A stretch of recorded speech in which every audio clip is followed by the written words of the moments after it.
Hello shooters, how's it going? I am Leo from Leonerd. Welcome back to a brand new video. In today's video I am doing a kind of different thing. I am with my friend here Hayden at Hayden Shots on Instagram. Hayden, please introduce yourself to my subscribers and all the people that are watching this right now. Hey guys, I'm Hayden. I'm from Connecticut in the United States. I'm primarily a drone photographer. I've been doing this for about a year and a half now, and I'm It's just very trying to good. see where it's going to take me. Yeah, Hayden photos are very good. His ad is Hayden Shots. It's very good at actually.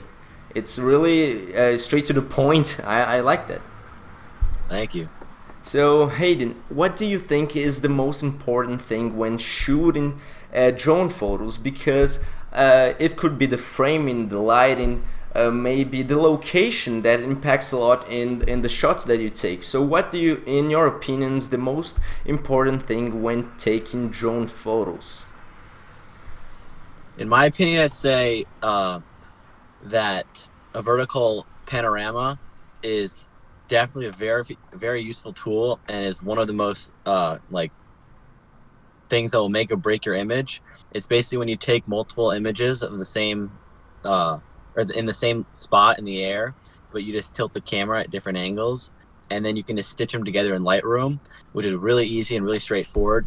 But it does make, like you said, the 4:5 crop ratio for Instagram much easier, and you Oh, don't lose nice. as much resolution.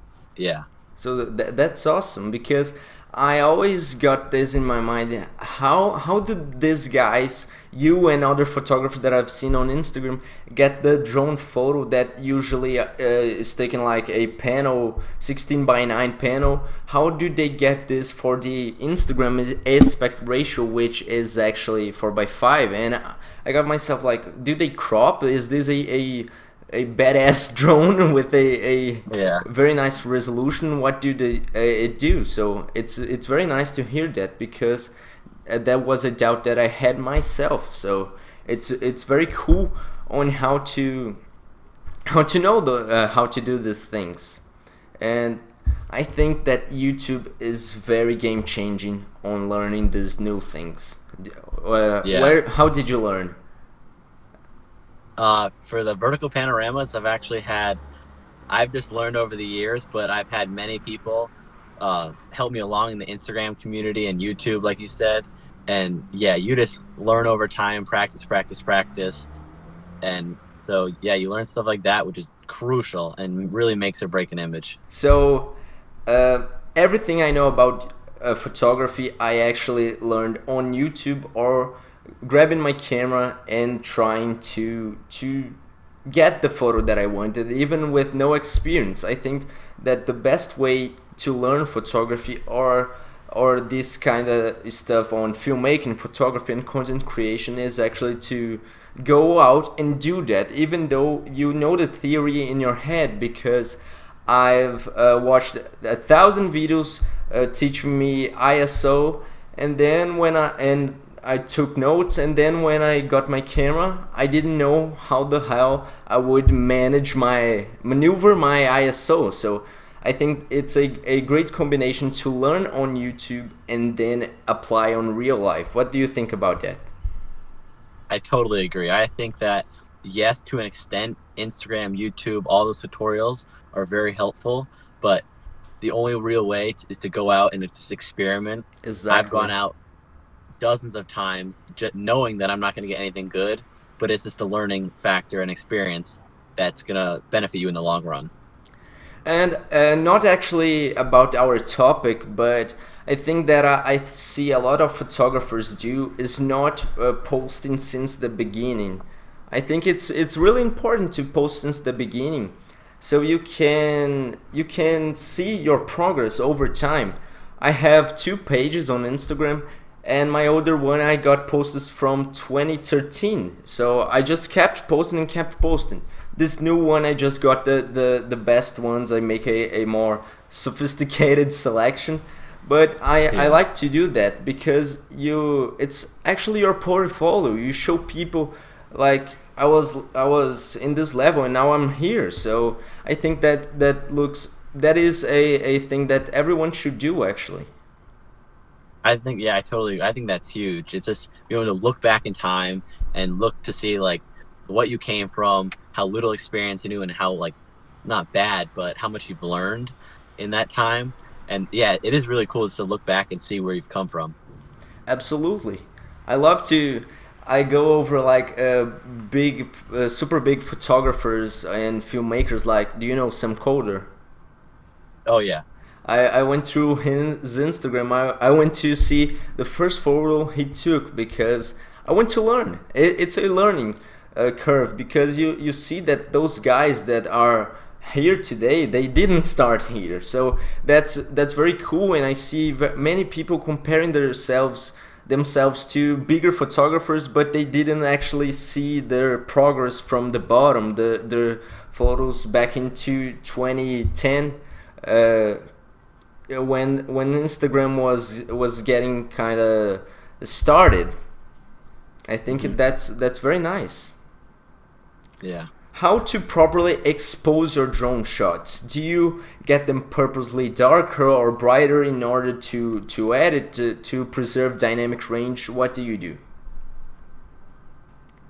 I'd say my rule of thumb is probably to underexpose my shots, but another technique I've learned probably in the last 6 months is bracket exposuring.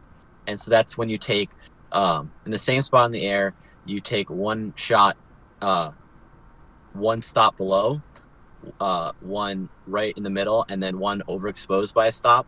And then again, you go in Lightroom, and there's a really easy software. You just highlight all three images or however many you took, and it'll stitch them all together into one HDR, which is really nice and makes it so you don't lose your shadows or like burn out your highlights. What is the name of that software? It is in Lightroom. You highlight however many images you want to stack together, and then it would be under photo merge, and then it would be HDR, or yeah, like HDR merge or something like that. I could show you. It's very straightforward. You just highlight them all, and it does it right for you. Nice. You just throw them there, and then Lightroom does the job for you. Yep, it creates it like one master file. That's why I love Adobe. They got everything perfect. It's very nice. Really easy. Which Lightroom do you use? The classic one or the new one? I use classic. I like to use the new one because I get everything on my phone, on my tablet, so I sometimes I don't want to edit on my PC. I want to edit on the couch, so I just throw the photo and grab my phone and get to the couch and start editing. I think that this compatibility is very nice from Adobe. Yeah, the convenience of it is very nice. It's very cool. I've noticed on your profile that you really like this 45-degree angle when you're shooting your photos. I seen some photographers do this straight down, but you like this angle like this. Why is that? Can you tell us? Yeah, I think because one of the things I've learned over the years is definitely just to try out different like angles and stuff, just to like make it more interesting for your viewers. But in my case, I like the top down, just going straight down, but you really can't see much in that image. So at a 45, you can include your subject and a nice landscape. So it's kind of the best of both worlds, in my opinion, because it kind of just spices up the image and makes it interesting to look at. So you like not only to show the subject, but also the environment that it is contained in. Exactly. Oh, that's very nice. I've seen some videos that I love drone videos that start straight down and then are going slowly up to reveal the image, the place, the greatness of the place. I think you just brought that into photography, which is really cool.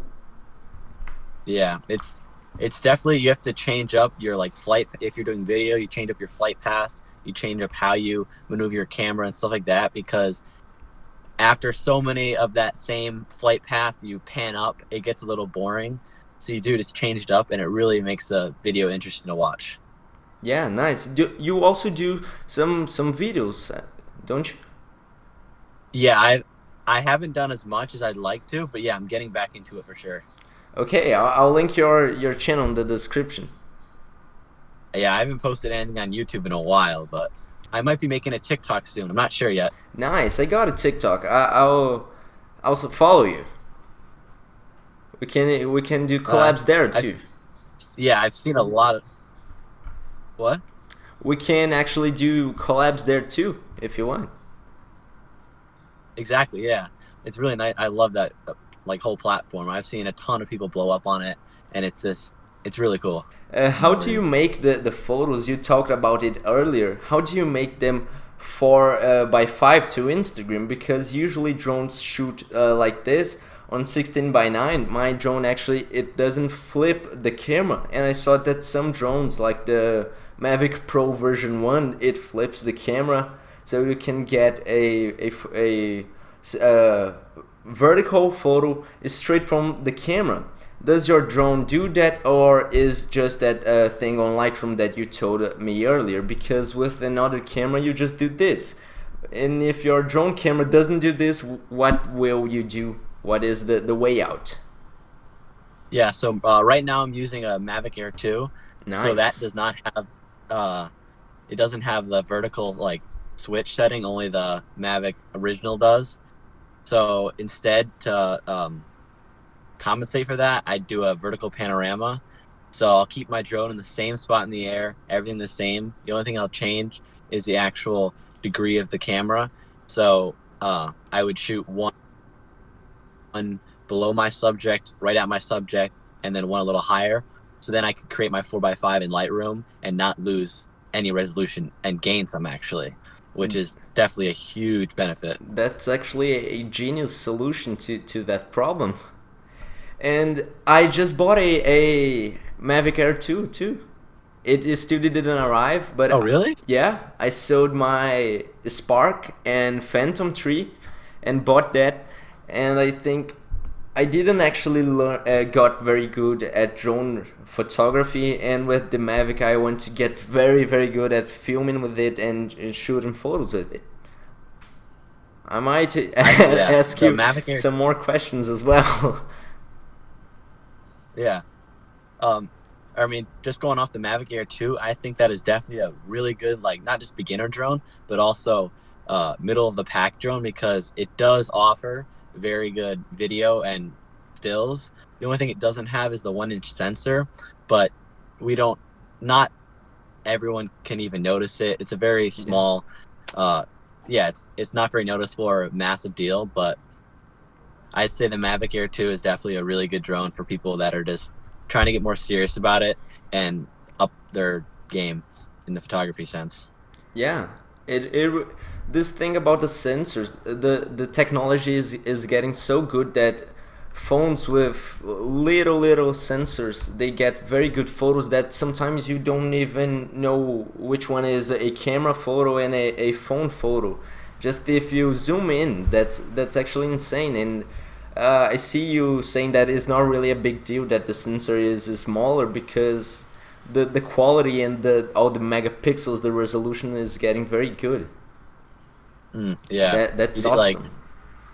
I the only love time you could really, DJI. yeah, I had a an Autel XStar Premium before this, and that is basically the same thing as a Phantom 4. So Oh, it's I've just a seen it. big, Is it the yeah, the red one? yeah, Oh, nice. and That's it looks very nice. yeah, it was a great drone, but the thing you just can't work around it is the size. The size to carry that around is just such a pain and an inconvenience that it really just like Yeah. it made you not want to bring it anywhere or fly it. But now with the Mavic Air, I see you saying that because we had a case, we have a case for the Phantom 3, and it looks like a mini fridge in yeah, a backpack. That the thing looks horrible and it's heavy as hell. It's a pain to carry that around. It doesn't really work out when you're trying to be very quick on photography. yeah, We have to be quick at many times, and it's not practical. You need to put all the I forgot the name of the props, yeah. all the propellers one at a time, and it's kind of very time consuming to do that. And it's loud as hell. Yeah, They are the big drones. They hum, and it like, not that you want to be sneaky with the drone. With the big drones, they're all super loud and just like a pain in the ass to carry. So when you're around a big tourist attraction or around a bunch of people where you're not supposed to be flying around, like people aren't supposed to be around you. So it's just really annoying when like everyone's coming up to ask questions. Like they're all curious, and some all are, the like, kids come to you, come to the person with the controller. Yeah. It's so very it is funny. Nice to have. It's nice to be sneaky sometimes. Yeah, I see that because I also had the Spark, and it was like you don't need to take off the propellers, you can put it on the case, and I wanted to be quick. I just connected everything, and I used just let it go and take the photos and videos I wanted. I like very much this convenience that the newer drones are getting. Oh yeah, it's a game changer. If you can fit it in a camera bag and you don't need a whole separate bag for it, it really makes it that much easier to carry and just easy to fly, and the whole experience much better. So DJI is really it's a game changer what they've done. Yes, because I remember sometimes we got the car full, the five people in the car, and we had to put the drone case on the back because it didn't fit anywhere else. And this sometimes you maybe, I don't know, because I still got my hands on, but can you fit like on this hoodie that you're using, can you fit it on the pockets? Oh yeah, the Mavic with Air, the case, honestly. Oh, with the case no, but honestly with the case you could just carry it around. It's super light. It's like it's super easy and just convenient. You don't even know it's there. But yeah, you're gonna love it. Yeah. That's awesome. Hey guys, it's Leo, and I am here to tell you that this was a small part of my podcast called the Shoot to Immortalize cast. So if you want to listen to the whole thing, click on the first link on the description. Also, you should definitely check Hayden's work out. He's a very talented photographer and he loves taking drone photos. He's also very good at it. His socials are on the description down below. So guys, this video will end here. I hope you enjoyed. If you did, please leave it a like and subscribe if you haven't already. Also turn on post notifications, that little bell icon, so YouTube sends my videos to you whenever I post a fresh one. And as always, I'm Leo, I'm out, and I'll see you in the next one. Shoot to Immortalize!